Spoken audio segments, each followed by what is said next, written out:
Amen. Amen. Amen. Amen. Amen. Amen.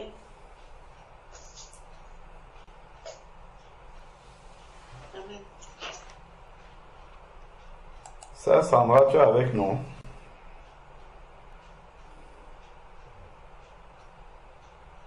Oui, mon frère. Que Dieu te bénisse abondamment. Amen. À vous aussi. Comment tu vas? Ah. Aïe, aïe.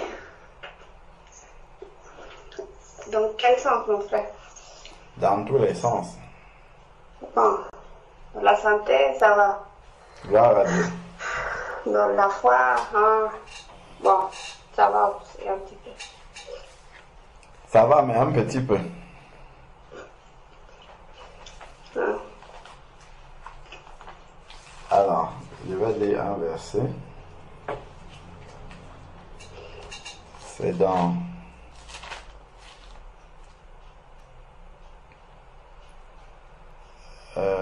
alors,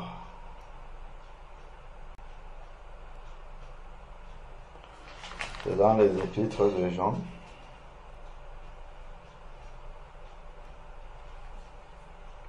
Quoi?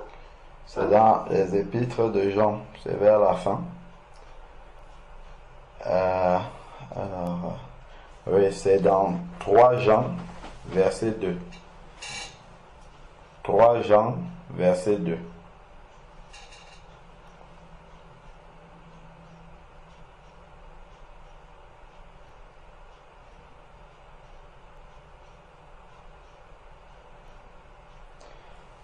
Jean, verset 2. C'est à côté d'Apocalypse, il y a Jude et après c'est 3 Jean. Il est écrit, bien-aimé,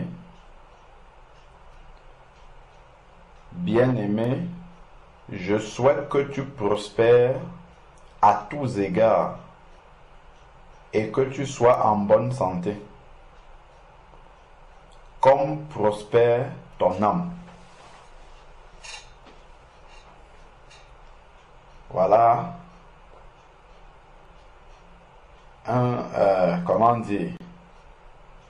la prière de Jean pour l'ancien Agaius. Bien-aimé, je souhaite que tu prospères à tous égards et que tu sois en bonne santé, comme prospère ton âme. C'est-à-dire que l'état de notre âme, l'état de notre relation avec Dieu doit conditionner le reste. Si je suis en bonne relation avec Dieu, le reste, que ce soit la santé, que ce soit la prospérité dans les autres choses de la vie, ça suit l'état de l'âme. Donc, être dans une bonne relation avec Dieu ne veut pas dire qu'on n'a pas les tribulations. Au contraire, souvent quand on est dans une très bonne relation avec Dieu, les tribulations abondent également. On a l'exemple du Maître, Jésus-Christ, qui tout le temps disait que mon Père et moi, nous sommes un. Donc, on ne peut pas être dans une meilleure relation avec Dieu que celle-là. Et le fait qu'il soit un avec le Père lui attirait beaucoup de tribulations. Énormément même. Donc,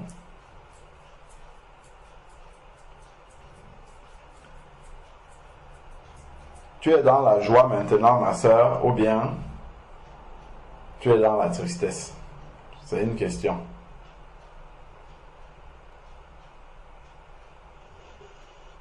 Je sais pas. Il y a des jours que je suis content, il y a des jours que je suis triste. Non. Tout dépend de la journée.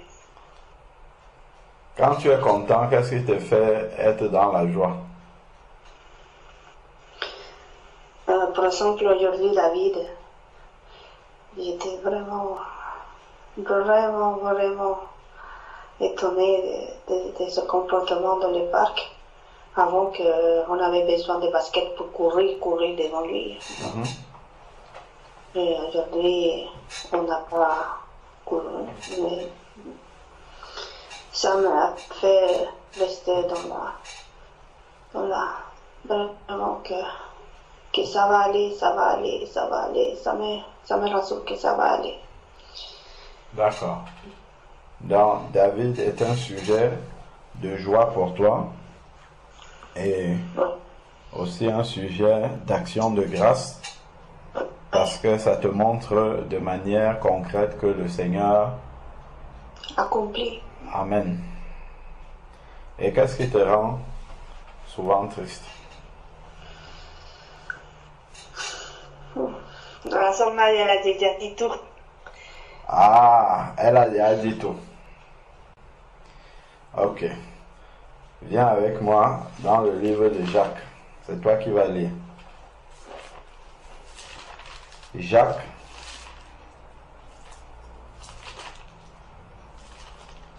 Jacques chapitre 1.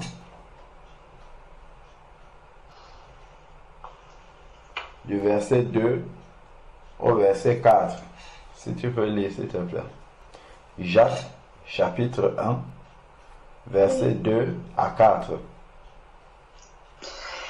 Mes frères, regardez comme un sujet de joie complète les diverses épreuves aux laquelle vous pouvez être exposés, sachant que l'épreuve de votre foi produit la patience. Mais il faut que la patience accomplisse perfectement son œuvre, afin que vous soyez parfaits et accomplis sans faillir rien. Amen. Est-ce que tu vois ce que le Seigneur il dit dans ce passage-là? Il dit, mes frères, considérez comme un sujet de joie complète les diverses épreuves. Donc, en fait,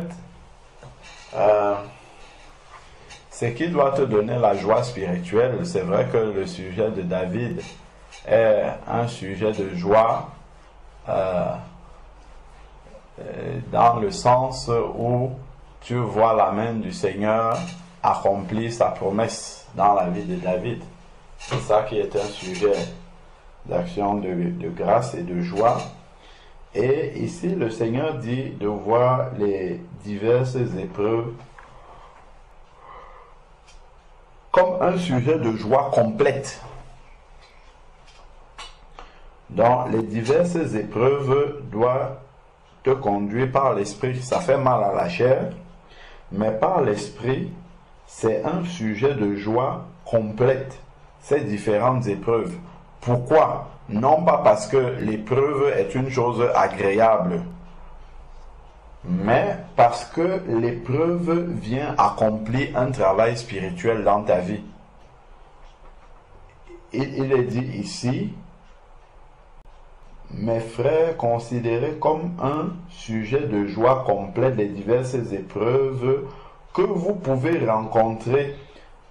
Et maintenant, il dit, sachant que la mise à l'épreuve de votre foi produit la patience. Donc, par exemple, le cousin qui est là-bas et qui ne participe pas, ça, vraiment, c'est pour mettre ta patience à rude épreuve. Afin que, justement, l'épreuve, que ton niveau de patience atteigne le niveau que le Seigneur veut. Parce que le Seigneur, lui, il estime que ton niveau de patience n'est pas encore au stade où il veut. Donc, il va aller chercher quelqu'un, un de tes cousins en Colombie, et puis il va l'amener dans ta maison pour que ce cousin-là travaille ta patience. C'est ça son rôle dans ta vie. Donc, il est un serviteur du Seigneur, sans le savoir, hein, à ton service. C'est parce qu'en fait, si tu n'as pas une lecture spirituelle comme ça des choses, en fait, le travail que Dieu vient faire dans ta vie va t'attrister. Et ça, c'est une tristesse qui n'est pas spirituelle. C'est une tristesse charnelle. Tu sais ce qui doit produire la tristesse dans la vie d'un enfant de Dieu? je vais regarder si on a un verset dans la parole du Seigneur. Alors, la tristesse dans la vie d'un enfant de Dieu,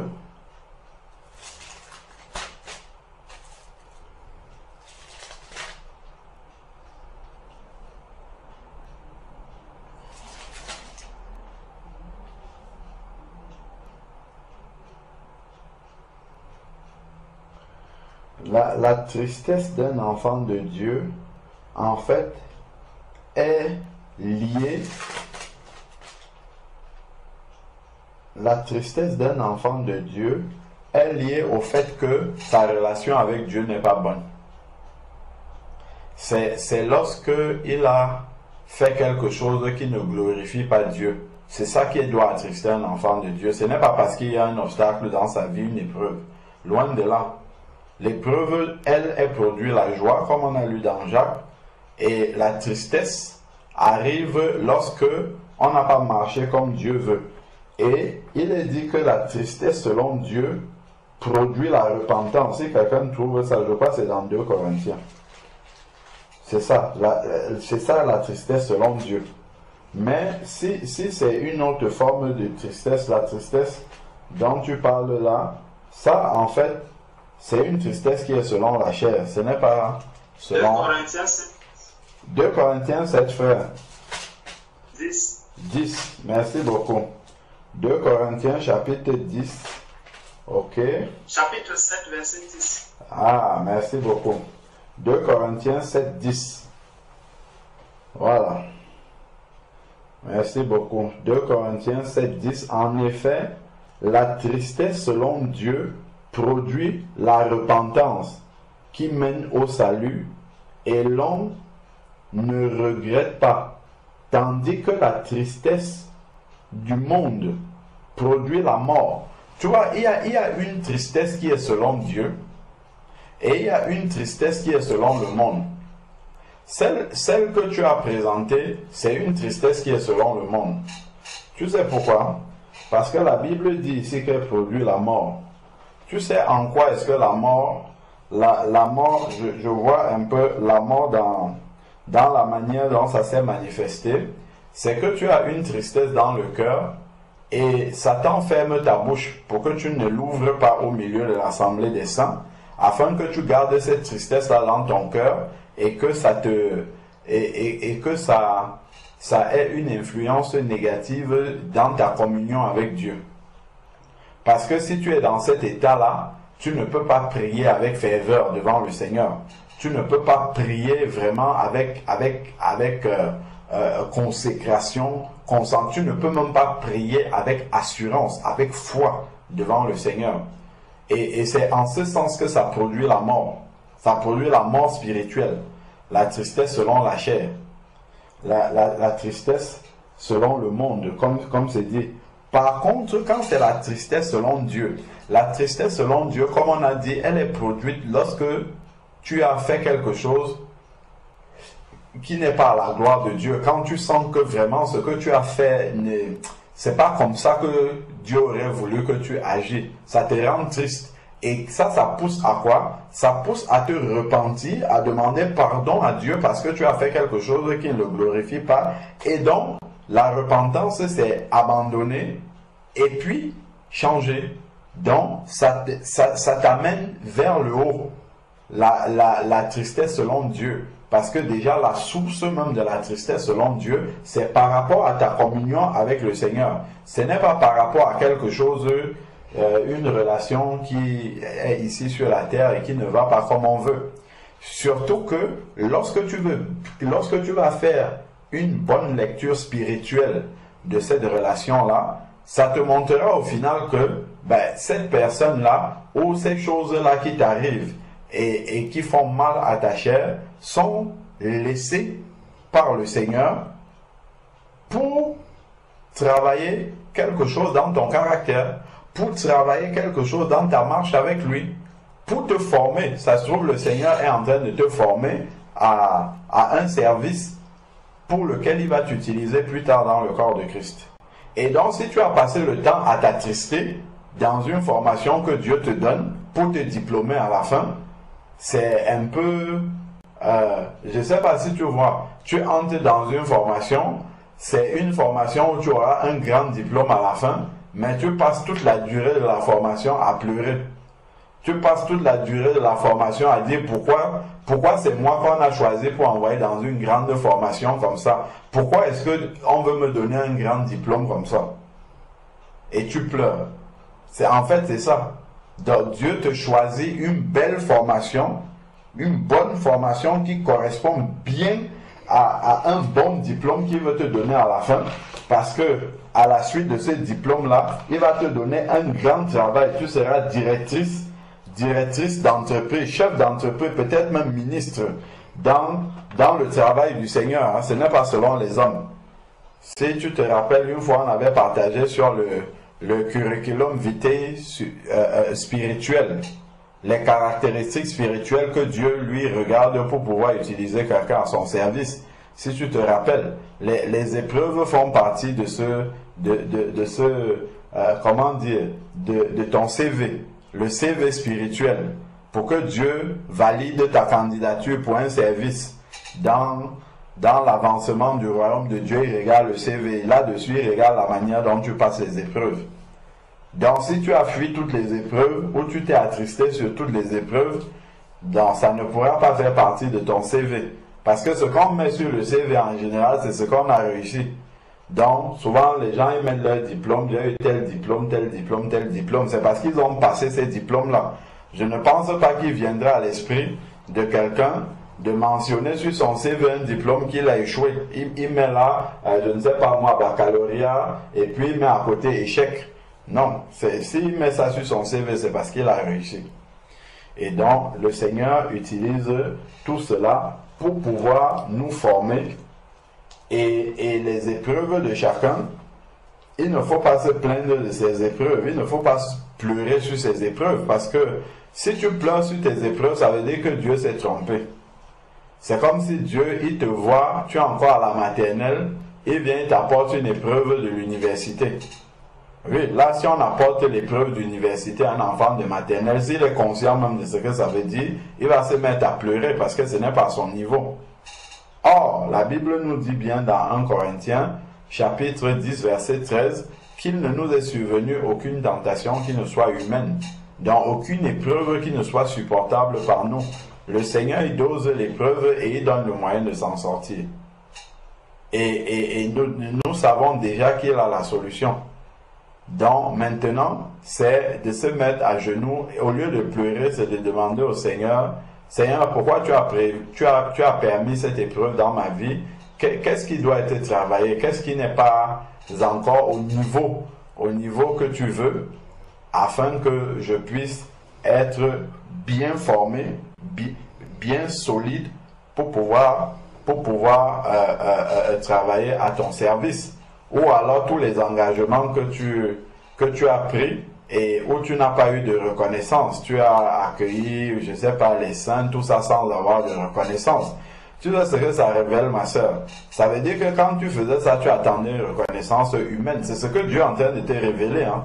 Parce que normalement, quand tu fais quelque chose de bon cœur pour Dieu, tu n'attends rien de personne.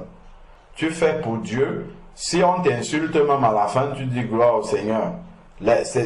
C'est même bien parce que toute la rétribution sera celle de Dieu. Si les hommes apprécient même ce que tu fais, tu vas perdre une partie de ta récompense. Parce que, souvenons-nous quand le Seigneur parle du jeûne, il dit quand tu jeûnes, ne montre pas sur ton visage que tu jeûnes, pour que les hommes te glorifient. Parce que ça sera ça ta récompense.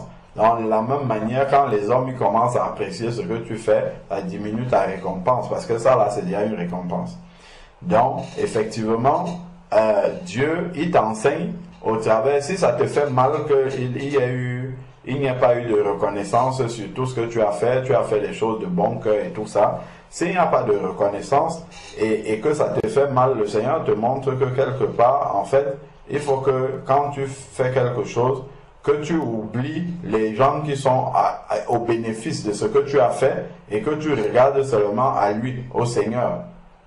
Donc, Si Dieu dit, ce que tu as fait, ma fille Sandra, c'est bon, le reste, ça ne compte pas. Même si tous les hommes, ils crachent même sur toi après, ils te disent que tu pensais même que tu faisais quoi comme ça, tu dis gloire au Seigneur. Et le plus important, c'est que Dieu ait dit, c'est bon.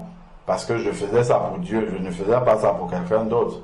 Tu vois, ce sont des petites choses comme ça que Dieu, il travaille encore, il travaille en nous pour nous amener vraiment à la perfection, à ce que tu travailles exclusivement en regardant à lui, en ne regardant pas la reconnaissance ou non des hommes. Tu vois, ça ce sont des petites choses où il faut prendre du recul et avoir une lecture spirituelle des événements qui arrivent dans ta vie pour voir le sens dans lequel Dieu est en train de t'amener, pour voir le fil conducteur de la formation que Dieu est en train de te donner. Parce que toi, tu es en train de pleurer comme ça, alors que Dieu, lui, te forme. Il te forme, Et regarde, hein, on peut prendre du temps et lire dans le livre de Nombre. Lorsque les Israélites étaient dans le désert, plus ils murmuraient, plus Dieu les faisait tourner en rond comme ça. Ils tournaient, au lieu que la colonne de nuée qui suivait aille de l'avant, la colonne de nuée tournait en rond comme ça, et eux ils tournaient, et dans le désert qu'ils devaient traverser en 40 jours, ils ont fait 40 ans là-bas, et encore tout le monde n'est pas sorti du désert. Parce que justement, au lieu de comprendre que, Dieu est tout puissant, il nous a délivrés de l'Égypte, donc, il est capable de nous amener à la terre promise telle qu'il a dit. Il n'y a pas d'ambiguïté là-dessus, il va le faire. Il a promis, il le fera de manière certaine. Eux, ils ont commencé à murmurer, ils ont commencé à douter de Dieu, ils ont commencé à voir seulement ce que Dieu n'a pas encore fait. Dieu donne la manne, on ne veut plus ça, la manne tous les jours, ainsi de suite. Et ça leur a, comment dire, ça les a retenus plus longtemps dans le désert. Donc c'est vraiment ça que je t'exhorte, parce que tu vois, le malin il est très subtil. Tu viens à la communion fraternelle, mais il te dit n'ouvre pas ton micro, ne parle surtout pas. Comme ça on ne va pas t'exhorter et tu repartiras avec la même tristesse que tu avais dans le cœur. Ce sont des petits pièges du malin. Hein. Tu viens, tu as la communion fraternelle, mais tu dis déjà je ne vais pas ouvrir mon micro parce que je suis triste. Et donc le malin il te garde dans la tristesse comme ça du début jusqu'à la fin. Mais le Dieu il est là pour nous délivrer, pour nous ôter les fardeaux, pour relever celui qui est fatigué, pour encourager celui qui est découragé. C'est ça le but de la communion fraternelle. Mais ça, pour cela, il faut qu'on puisse parler. Si on vient chacun à la communion fraternelle, on dit, moi aujourd'hui je ferme mon micro, tout le monde vient, il ferme le micro, on ferme tous le micro, on coupe nos caméras, et puis on reste là, on est dans la présence de Dieu, mais il ne se passe rien. Non, la communion fraternelle, c'est pour parler, ce n'est pas pour... Oui, bien sûr, il faut écouter beaucoup, mais c'est pour parler. C'est pour vraiment pouvoir, communier. C'est même ça le mot, communion fraternelle, c'est pour communier. Et la communion dans le silence, je me demande si c'est encore la communion fraternelle. Ça devient compliqué si la communion fraternelle doit être dans le silence. Parce que, en fait, tout ce qu'on fait, le Seigneur nous dit dans 1 Corinthiens, chapitre 14, verset 26. Il nous est dit, que faire donc, frères, lorsque vous vous réunissez, l'un a-t-il un cantique, une exhortation, une langue, une interprétation, que tout se fasse pour l'édification. Donc, le but de la communion fraternelle, c'est l'édification mutuelle. Donc, j'édifie mon frère m'édifie, on s'édifie ensemble et Dieu nous édifie. C'est ça le but de la communion fraternelle. Bon, si je viens maintenant dans la communion fraternelle, je ferme mon micro, je coupe la caméra, je ne dis même pas bonsoir, je ne parle pas. Il faut que je me dise que, est-ce que ça édifie mon frère? Ça, c'est la question que je dois me poser. Est-ce que si je fais ça, à la fin, je me déconnecte, je dis Amen, est-ce que j'ai édifié mon frère? Si je n'ai pas édifié mon frère, c'est que je suis passé à côté du but de la communion fraternelle, c'est que je n'ai pas glorifié Dieu. Le but, c'est qu'à la fin, ce n'est pas que je dise j'ai reçu. J'ai reçu. Oui, ben, gloire à Dieu si quelqu'un a reçu. Mais le but, c'est de demander, est-ce que Dieu a été glorifié dans cette communion fraternelle-là?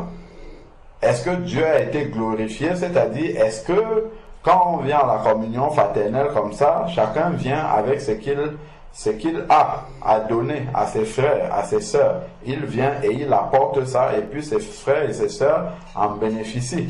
Mais si moi je me mets dans une certaine posture, il faut que je me demande, est-ce que cette posture-là glorifie Dieu? Et puis d'autre part aussi, je dois me poser la question, et si tout le monde fait comme moi, est-ce qu'au final, le but de la communion fraternelle sera atteint, à savoir l'édification mutuelle, l'édification les uns les autres?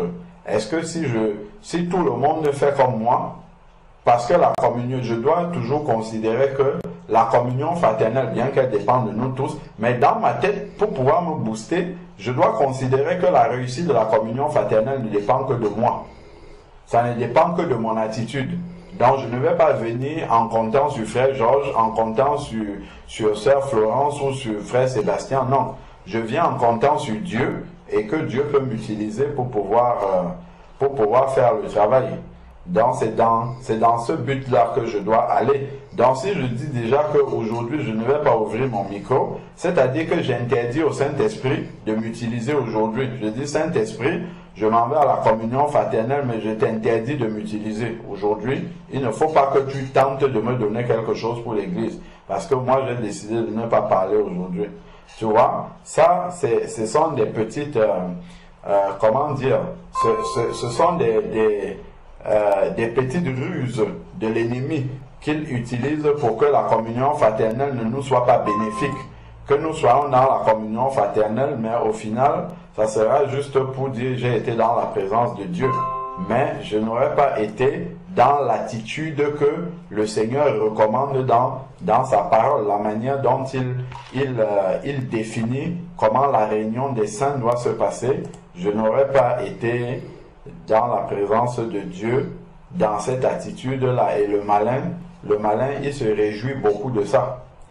Donc, voilà un peu, ma soeur, les quelques paroles que je peux te communiquer par rapport. Il faut, tu sais, la tristesse selon le monde là, ce sont des mauvaises pensées. Le malin, il te met des mauvaises pensées et ça là, il ne faut pas les accepter. Il faut chasser ça au nom de Jésus. Et pour chasser ces pensées là, ce n'est pas juste de dire je te chasse au nom de Jésus. C'est qu'il faut remplacer ça par autre chose. Donc quand ces pensées de tristesse et tout ça arrivent, les versets comme on a lu là, il faut méditer la parole de Dieu, il faut chanter les cantiques au Seigneur, il faut regarder et compter les bienfaits de Dieu dans ta vie, parce que d'ailleurs c'est dit compter les bienfaits de Dieu, c'est en adorant. Quand tu adores, c'est là où tu vois que le nombre est plus grand, est très grand. Mais si tu n'es pas en train d'adorer et que tu veux compter les bienfaits de Dieu, Satan lui va t'amener plutôt tout ce que Dieu n'a pas encore fait. Et c'est ça qui sera grand devant tes yeux et ça va te décourager. Et tu vas même commencer à murmurer et à douter. Et si tu es dans une posture de doute, tu ne seras pas motivé à prier. Parce que c'est l'assurance de l'exaucement qui nous pousse à la prière. Mais si tu es dans une situation de doute, tu n'auras même pas envie de prier. Et ça, c'est le but du malin. Donc, vraiment, ma soeur, il faut prendre la situation en main. Il ne faut pas te mettre en situation de victime, parce que nous avons la victoire sur Satan. C'est lui qui est notre victime, ce n'est pas nous qui sommes sa victime. Donc, il faut prendre l'autorité là-dessus, utiliser les armes spirituelles que le Seigneur t'a données, la louange, la parole de Dieu, la méditation et la prière, tout ça, la communion fraternelle, tout ça, c'est là pour aider vraiment à prendre le dessus. Sinon, le malin, lui, sera toujours content de te garder dans la défaite, dans la plainte, dans « Ah non, il y a ça, ça ne va pas. Ah, ça aussi, ça ne va pas. » Si tout va bien dans ta vie, Dieu t'enlève la minute d'après. C'est que tu n'as plus rien à faire sur la terre ici. Si nous sommes sur la terre, c'est parce que nous devons être confrontés encore à beaucoup de tribulations. C'est ce qui est écrit dans Actes chapitre 16. Ici, il est écrit que c'est par beaucoup de tribulations, chapitre 14, je crois, c'est par beaucoup de tribulations qu'il nous faut entrer dans le royaume des cieux.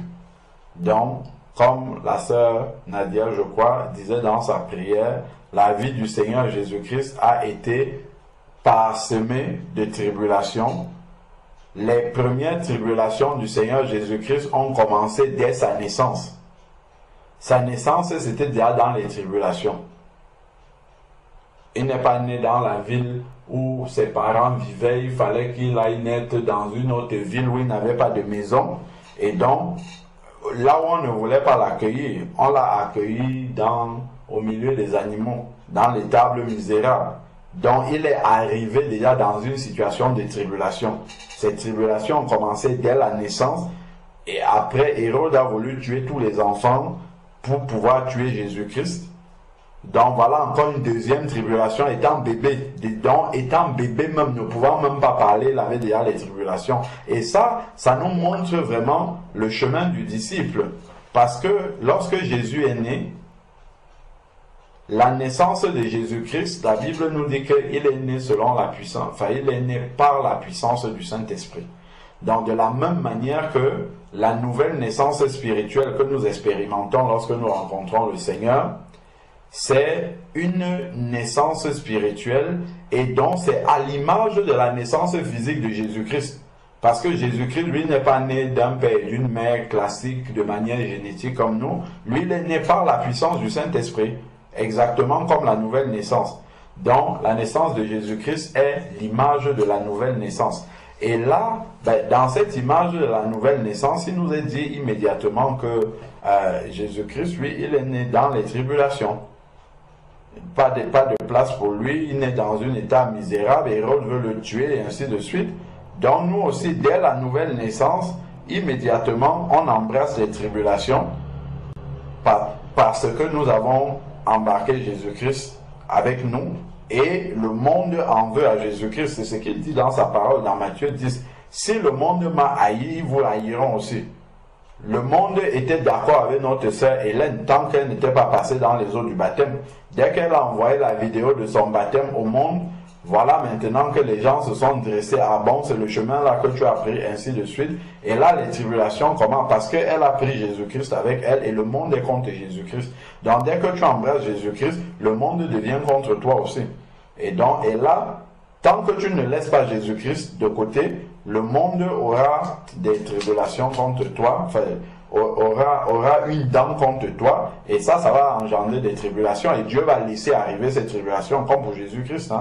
Dieu n'est pas arrivé et dit que mais comment mon fils peut venir dans ce monde-ci, c'est seulement dans une étable misérable qu'on va le loger. J'ordonne qu'il aille dans la plus grande clinique qui existait là-bas à Bethléem. Dieu était capable de faire ça. Il était capable de faire ça, mais il n'a pas fait. Il a laissé que Jésus naisse dans une étable misérable. C'est ça. Dieu a laissé parce que c'était pour nous montrer le chemin du disciple, qui est un chemin d'épreuve du début jusqu'à la fin. Jésus est mort dans une épreuve encore. La croix, c'était la plus difficile de toutes les épreuves. Il est né dans l'épreuve, il est mort dans l'épreuve, toute sa vie a été épreuve seulement jusqu'à la fin. Or, il était toujours dans la joie. C'est pour ça que Jacques peut dire que regardez comme un sujet de joie complète les multiples épreuves qui nous arrivent, parce qu'elles viennent pour nous former, pour fortifier notre foi et pour que notre foi soit éprouvée, comme le frère Gabin nous a cité le verset de 1 Pierre 7, afin que l'épreuve de notre foi, plus précieuse que l'or périssable, qui cependant est éprouvée par le feu. Le feu des épreuves. Les épreuves, c'est pour éprouver notre foi, et pour résultat la louange, la gloire et l'honneur lorsque Jésus-Christ paraîtra. Donc c'est ça le but des épreuves que nous passons dans la vie. Donc il est vital spirituellement d'avoir une bonne lecture de ce qui nous arrive. Sinon, on va entrer dans les murmures et ça risque de rallonger nos épreuves. Parce que quand tu entres dans les murmures, le Seigneur dit, ah, tu veux murmurer, hein? Attends, alors on va, en plus de ce que je voulais travailler dans ton épreuve, il faut que je rajoute un petit supplément pour travailler les murmures aussi. Et donc, ça fait rallonger tes épreuves, alors que le Seigneur avait dosé juste pour travailler peut-être la patience, mais comme il voit que tu murmures en plus, donc il va rallonger l'épreuve pour que dans le même sujet, tu aies la patience sur une bonne partie, et puis les murmures en plus. Tu vois, et là, ça peut rallonger les épreuves. Et si en plus des murmures, il y a autre chose qui vient là, maintenant, ben, le Seigneur va rallonger l'épreuve à chaque fois pour travailler tout ce qui vient se révéler au travers d'une épreuve.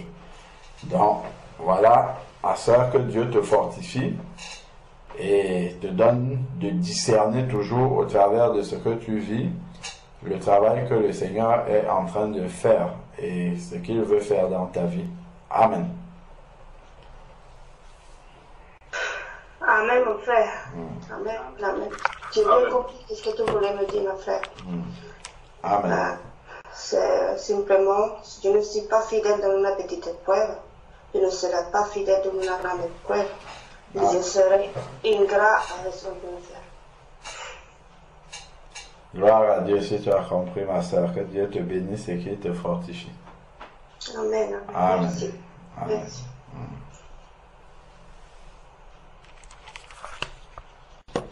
Par rapport à cette situation que la sœur traverse, le Seigneur nous dit dans Hébreux 12, au verset 6, Hébreux 12, au verset 6, il dit: car le Seigneur châtie celui qu'il aime, et il frappe de la verge tout ce qu'il reconnaît pour ses fils. Donc, lorsque nous sommes dans une épreuve, ou même si nous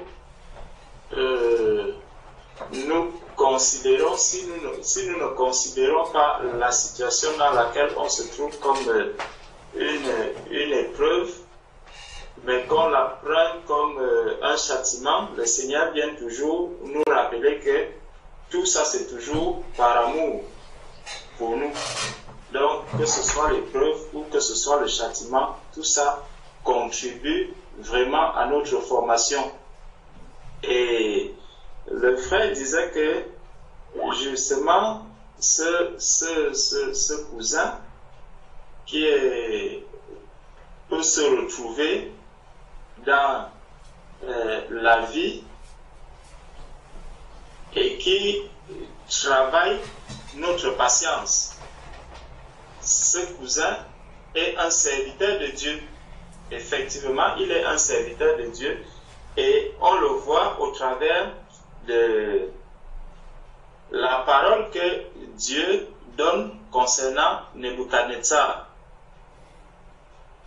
Nebuchadnezzar, Dieu a aimé le peuple d'Israël et Dieu soumet maintenant le peuple d'Israël à un roi. Il le soumet à la domination de Nebuchadnezzar et il appelle ce Nebuchadnezzar-là mon serviteur. On le voit dans Jérémie 27. Si nous prenons Jérémie 27, c'est vraiment pour nous montrer que on peut voir des personnes qui sont là, vraiment qui travaillent, qui font un travail qui nous amène vraiment à,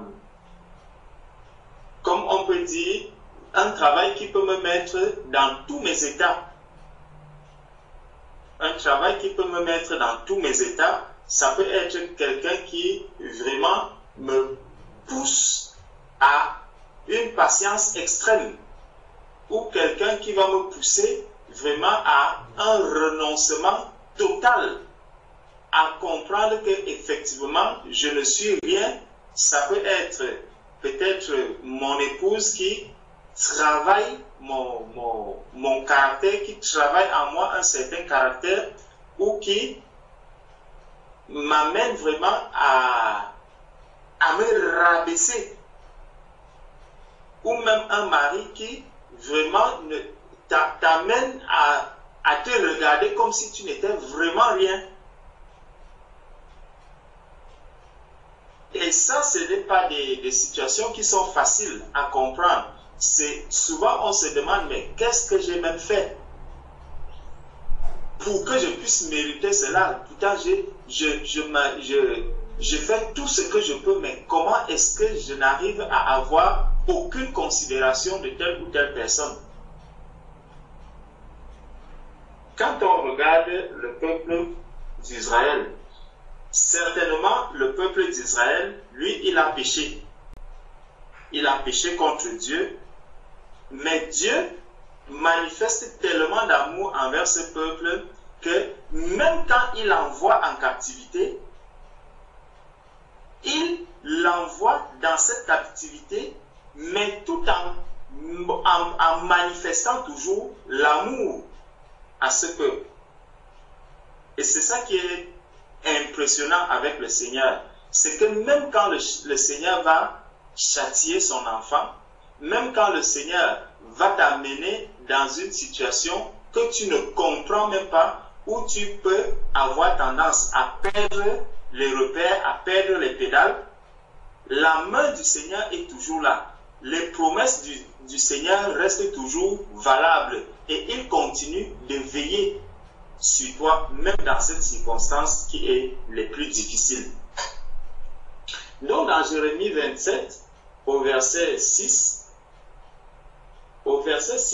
voici ce qui est écrit. Maintenant, je livre tous ces pays entre les mains de Nebuchadnezzar, roi de Babylone. Mon serviteur, je lui donne aussi les animaux des champs pour qu'ils lui soient assujettis. Vous voyez, il prend son peuple, il le donne en captivité, et celui qui prend ce peuple-là en captivité, il l'appelle mon serviteur. Il dit mon serviteur entre les mains de Nebuchadnezzar, roi de Babylone, mon serviteur. Je lui donne aussi les animaux des champs pour qu'il lui soit assujetti. Donc, après ce que le peuple a fait, il vient maintenant donner ce peuple-là à quelqu'un et il dit, celui-ci, c'est mon serviteur. Donc, c'est lui qui va maintenant vous traiter. C'est lui qui va traiter maintenant ton caractère. C'est lui qui va maintenant traiter ta patience. C'est lui qui va maintenant traiter l'orgueil qu'il y a en toi. Je me trouvais tellement belle. Voilà, tu es trop belle, n'est-ce pas? Je vais mettre à tes côtés un homme qui va maintenant t'amener à comprendre que tu n'es absolument rien sans moi. Là, cette personne, le Seigneur l'appelle mon serviteur. Et regardez, vous allez voir comment est-ce que Dieu manifeste son amour malgré le fait qu'il y a cette personne-là à tes côtés, malgré le fait qu'il y a cette personne qui travaille ce caractère-là en toi. Dieu ne t'a pas du tout abandonné. Il est avec toi, il veille sur toi et sa main repose sur toi. Contrairement à quelqu'un justement qui va peut-être murmurer, contrairement à quelqu'un qui va peut-être s'opposer ou qui voudra aller en affront avec la manière dont le Seigneur veut le conduire. Donc si j'essaie de m'opposer à la manière dont le Seigneur veut me conduire, les situations deviennent compliquées pour moi. C'est ce qui arrive justement à ce peuple. Au verset 7, il est dit, Jérémie 27, verset 7, toutes les nations lui seront soumises. Donc il répète cette parole qu'il avait déjà dite au verset 6. À lui, à son fils et au fils de son fils, jusqu'à ce que le temps de son pays arrive et que des nations puissantes et des grands rois la servissent. Vous voyez le plan de Dieu. Donc, il dit que ce peuple doit se soumettre à lui. Et il sait le moment, le temps pendant lequel il mettra fin à cette soumission. Le temps pendant lequel il mettra fin vraiment à la souffrance que tu es en train d'endurer. Mais le Seigneur veut faire un travail. Il veut t'enseigner quelque chose. Il veut montrer quelque chose à chaque personne qui se trouve dans une telle situation. C'est parce que le Seigneur veut t'amener jusqu'à un niveau bien précis afin que tu comprennes. Dieu sait que là, quand plus on va avancer, celui-ci, je suis sûr, tout ce que je veux enlever là sera déjà ôté, peut-être dans 3 ans, peut-être dans 4 ans, chez quelqu'un d'autre c'est dans 2 mois, chez quelqu'un d'autre c'est dans 3 mois, chez quelqu'un d'autre même c'est dans 10 ans. Et en fonction du caractère difficile que j'aurai, mon épreuve va peut-être plus s'allonger ou mon châtiment va de plus en plus s'allonger. Soit alors mon caractère va être travaillé, je vais pouvoir facilement être malléable entre les mains du Seigneur et le Seigneur me sortira de là le plus rapidement possible. Donc, le Seigneur connaissait le peuple qu'il envoie ici à Nebuchadnezzar et il a fixé la durée. Bon, au verset 8, il dit, si une nation, si un royaume ne se soumet pas à lui, à Nebuchadnezzar, roi de Babylone, et ne livre pas son cou au joug du roi de Babylone, je châtierai cette nation par l'épée. Regardons donc. Donc, Dieu dit que le peuple doit se soumettre, le peuple doit aller en captivité. Donc, tu dois te laisser travailler par cette personne qui est à côté de toi et qui a un caractère difficile. Tu dois te laisser travailler par cette personne. Si tu ne te laisses pas travailler, le Seigneur dit il va utiliser les méthodes plus fortes pour ça. Pour que ce caractère-là puisse être travaillé. Donc si je manque de patience, le Seigneur sait qu'il va mettre peut-être un cousin, peut-être une tante, peut-être mon mari, peut-être mon épouse pour venir travailler ce caractère. Maintenant, si j'estime que cet époux, cette épouse, ce cousin, cette cousine ne peuvent pas faire ce travail, Dieu lui-même va donc intervenir maintenant avec ses méthodes à lui. Et il dit au peuple que il ne se livre pas à son coup au jour du roi de Babylone, je châtierai cette nation par l'épée. Donc c'est lui-même maintenant. Comme tu ne veux pas que... Regardons un peu, le peuple d'Israël avait dit, nous ne voulons plus que ce Dieu-là nous parle. Moïse, toi viens nous parler. Dieu a dit, il n'y a pas de problème. Vous voulez la méthode tendre. Moïse va donc leur parler. Et ici, Dieu dit le contraire. Il dit que, bon, moi j'envoie donc Nebuchadnezzar travailler. Vous travaillez ce caractère en vous. Comme si quelqu'un essaye de regimber contre Nebuchadnezzar, moi j'enlève Nebuchadnezzar et moi-même maintenant je vais le châtier. Vous voyez comment le travail de Dieu est. Donc le Seigneur dit, tu refuses ce cousin, tu refuses ce mari qu'il te traite. Maintenant, je vais donc le mettre de côté. Moi-même, je vais utiliser mes méthodes à moi pour t'amener à travailler ce caractère. Donc, le Seigneur dit donc que je châtierai cette nation par l'épée, par la famine et par la peste, dit l'Éternel, jusqu'à ce que je l'ai anéanti par sa main. Donc, le Seigneur, lui, il ne va pas aller mollo mollo comme on dit. Il dit, je vais aller jusqu'à l'anéantissement. Il va aller jusqu'à l'anéantissement. C'est pour ça que nous ne devons pas résister. Lorsque je me retrouve dans une situation difficile, je me retrouve dans une épreuve, il ne faut pas que je rejette. Il ne faut pas que je m'oppose à la situation, mais plutôt je dois m'humilier aux pieds du Seigneur. je dois demander pardon à Dieu, je dois pleurer devant le Seigneur, je dois m'incliner devant la sainteté du Seigneur, afin que le Seigneur me fasse grâce. Sinon, il dit, il va t'anéantir. Si je m'oppose à la décision, le Seigneur a dit, allez en captivité. Donc, si tu es sage, je crois même c'est quelque part là aussi, plus loin, il va dire, vous ne devez pas résister aux Chaldéens. Vous devez aller vraiment main levée, vous laisser emporter, aller vous donner vous-même. Je ne veux pas me mêler de cela, parce que si je m'y mêle, vous savez les méthodes que moi je vais utiliser, ça sera l'épée, ça sera la famine, ça sera tout le reste. Pourtant, celui qui va à cela, on va voir comment est-ce que le Seigneur, lui, il va le traiter. Le Seigneur dit l'obéissance vaut mieux que les sacrifices. Lorsqu'on s'obéit à Dieu, lorsque je vois que le Seigneur m'a conduit sur tel chemin, vraiment, Père, donne-moi seulement la force de tenir. Je vois, on est en train de me traiter ici durement. Père, donne-moi seulement la force de tenir face à tout ce qui est en train de se passer. Donc, il dit jusqu'à ce que je l'ai anéanti par sa main. Bon. Donc, on va sauter une bonne partie ici. Et on va maintenant tomber dans Jérémie. Allons dans Jérémie chapitre 29.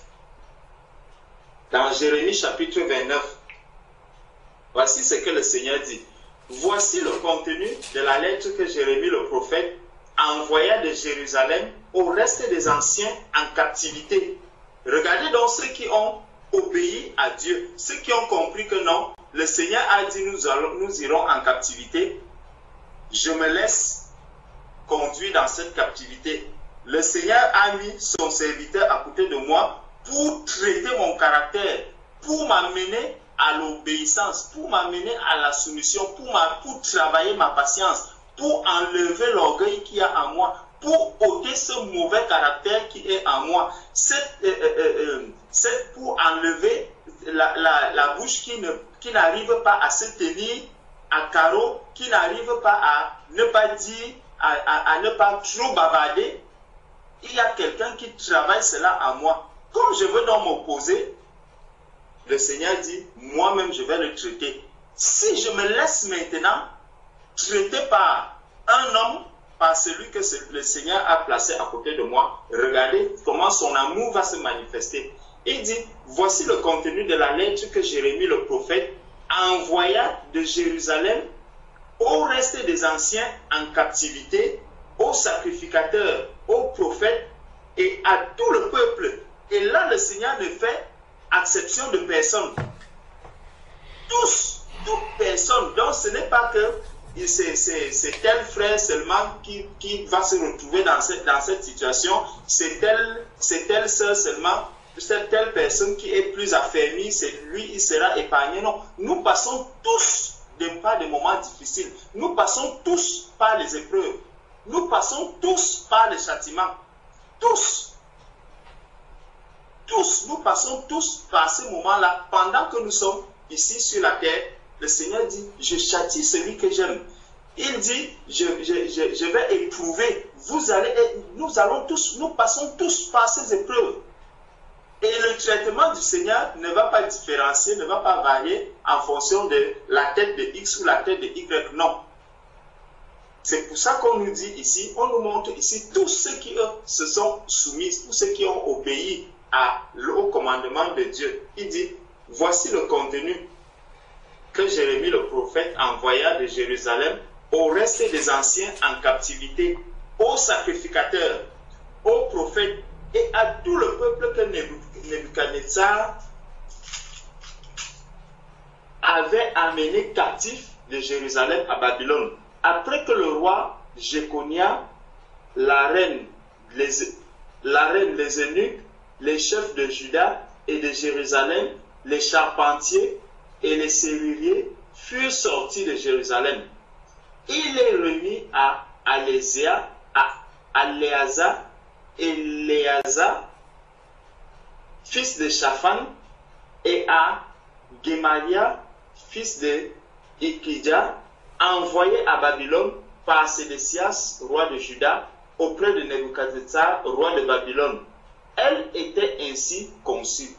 Ainsi parle l'Éternel des armées, le Dieu d'Israël, à tous les captifs que j'ai amenés de Jérusalem à Babylone. Nous comprenons que ce n'est pas Nebuchadnezzar qui a fait quoi que ce soit. C'est le Seigneur lui-même qui te conduit dans l'épreuve. C'est lui-même qui te conduit dans l'épreuve. C'est lui-même qui t'amène la personne qui va te châtier, la personne qui va te traiter, la personne qui va faire le travail. C'est le Seigneur lui-même qui amène la personne. Et il dit donc, voici donc, regardez donc l'amour du Seigneur. Le Seigneur ne dit pas, contrairement à ce qu'il a dit, à ceux qui ont résisté et qui voulaient tellement rester à Jérusalem, qui voulaient s'opposer au commandement du Seigneur, à ce que le Seigneur a dit, à ces personnes, il dit, ainsi parle l'Éternel des armées, le Dieu d'Israël, à tous les captifs que j'ai amenés de Jérusalem à Babylone. Bâtissez des maisons et habitez-les. Plantez des jardins et mangez-en les fruits. Quand on est en captivité, le Seigneur te dit, voici, sens-toi à l'aise dans ton épreuve. Considérez comme un sujet de joie parfaite les épreuves, les différentes épreuves qui vous sont parvenues.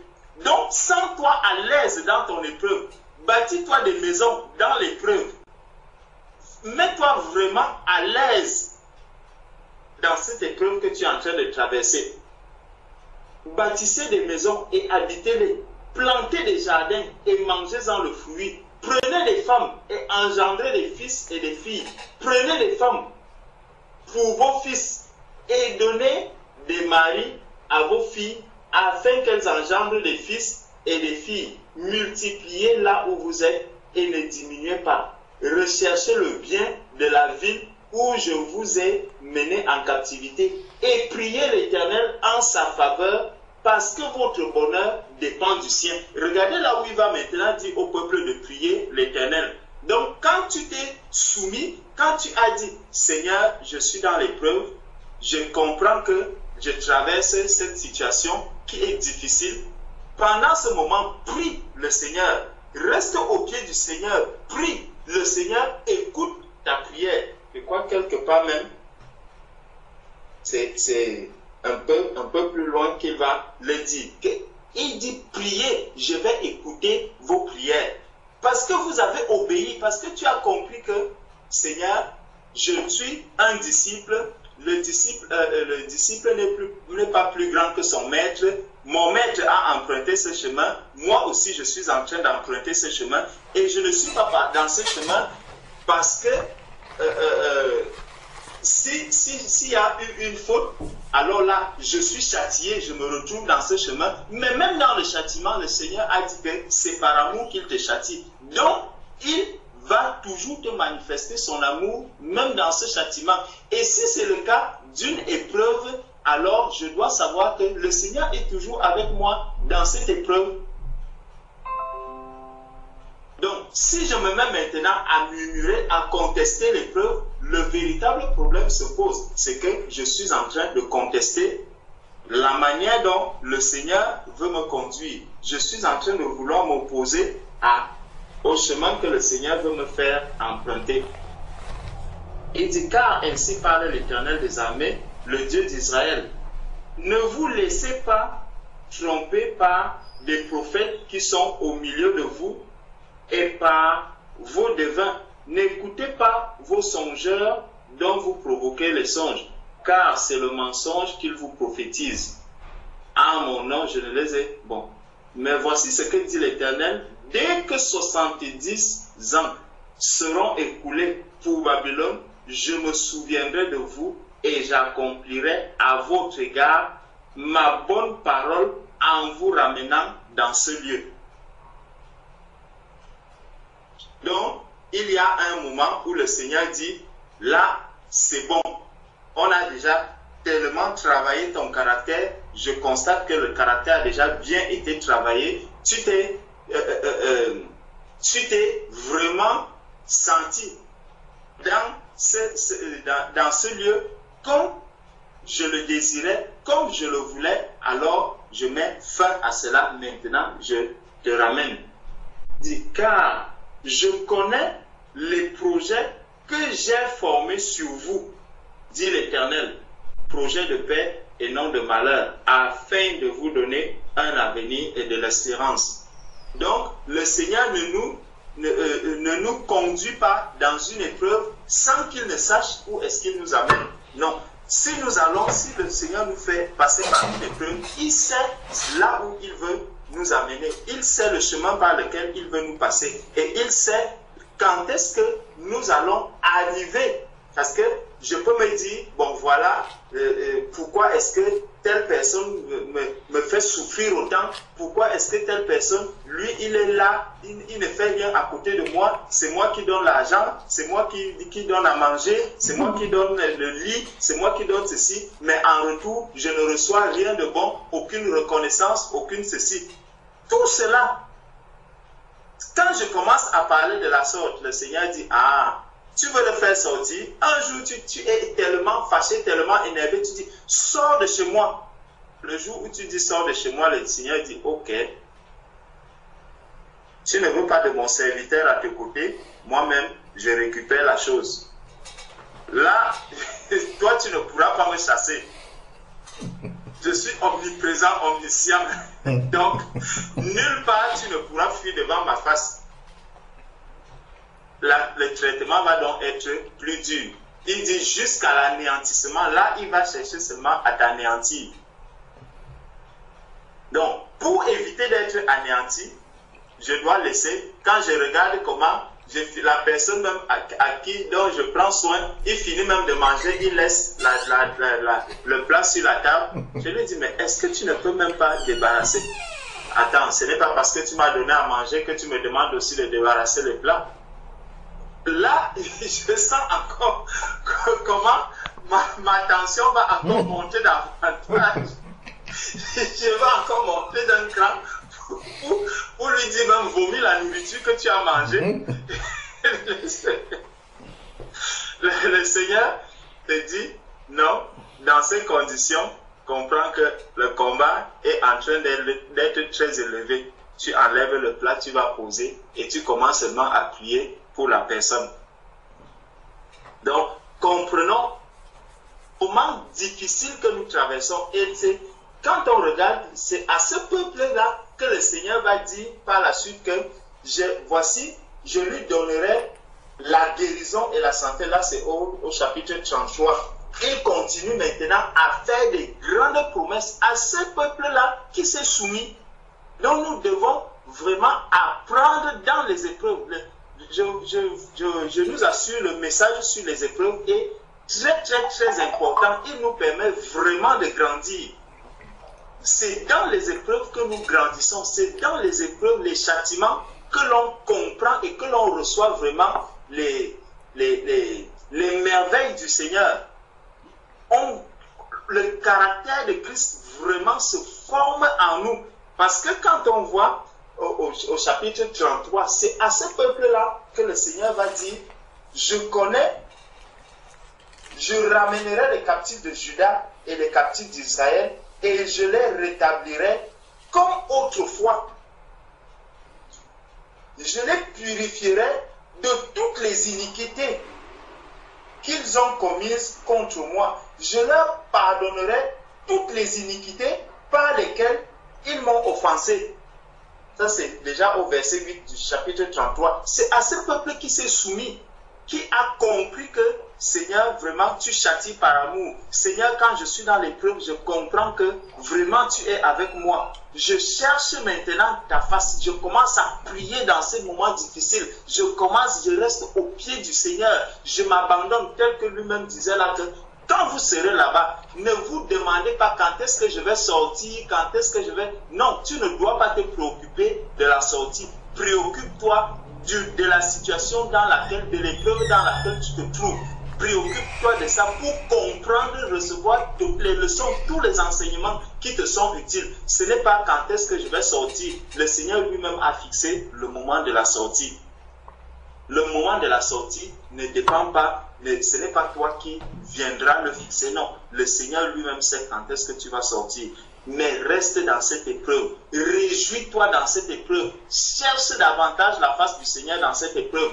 Demeure au pied du Seigneur dans cette épreuve. Passe du temps dans cette épreuve. Vraiment si dans cette épreuve, parce que là, le Seigneur a dit, faites des enfants à vos, mariez vos enfants, faites ceci. C'est une manière de dire, faites des disciples dans ces épreuves où vous êtes.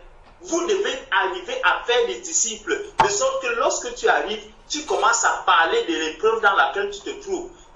Tu dis, voilà, j'ai quelqu'un à la maison, c'est un cousin, mais vraiment je ne comprends pas. Ce cousin, il n'arrive à rien faire. Tout ce que je fais, c'est en retour des insultes. J'arrive même maintenant à repasser, à faire son lit.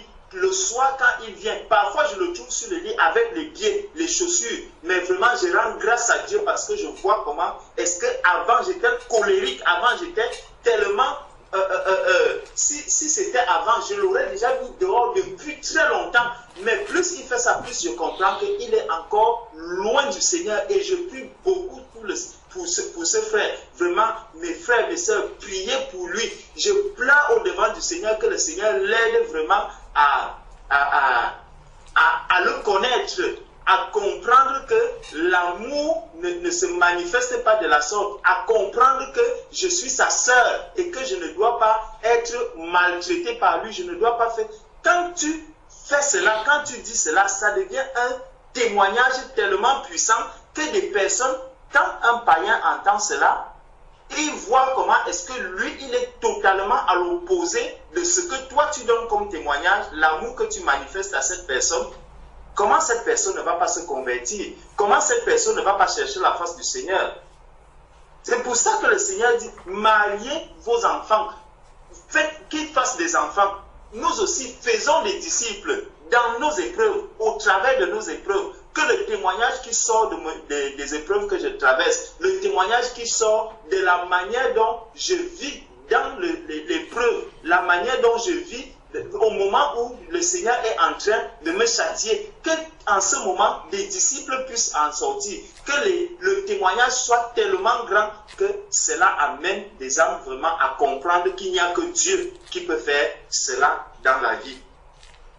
Et le Seigneur dit à ce peuple qui s'est incliné, qui a accepté vraiment l'épreuve, qui a accepté le châtiment, qui a compris que c'est pour son bien, le Seigneur dit, je pardonnerai toutes tes iniquités. Je leur pardonnerai toutes les iniquités par lesquelles ils m'ont offensé, par lesquelles ils se sont révoltés contre moi. Donc, lorsque je suis dans un châtiment, lorsque le Seigneur me châtie, je ressors de là. Si j'ai bien passé le temps dans ce châtiment, étant dans la joie, en comprenant que Seigneur, vraiment, je te rends grâce parce que sans toi, si tu ne me conduisais pas ici, je ne pouvais pas du tout ouvrir les yeux sur mon état. Je ne pouvais pas du tout comprendre que je suis en train de mal faire. Mais Seigneur, je te rends grâce pour ce châtiment que j'ai reçu. Vraiment, aide-moi afin que je ne puisse plus jamais tomber là-dedans. Et lorsque je fais vraiment ces prières, lorsque je m'humilie devant le Seigneur de cette manière, lorsque je m'abandonne entre les mains du Seigneur de cette manière, le Seigneur dit ici que je pardonnerai toutes les offenses qu'ils ont faites.